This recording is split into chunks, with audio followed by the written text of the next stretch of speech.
How to buy a gift card on Eneba.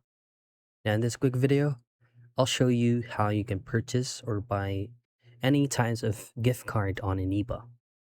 Now head straight into Eneba's official website, which is this one right here.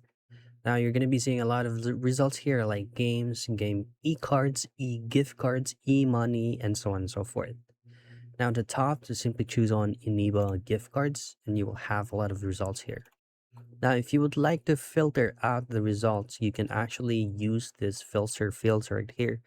You can change the country, the type, if it is a gaming e-cards or whatever card that you would like to purchase, choosing on Niba, and then you can also choose on what specific region that you would like to have or purchase the gift card with.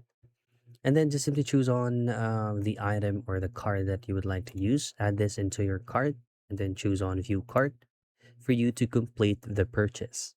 From here, add your email address. And then if you have a discount code, just click this and then apply the code that you have.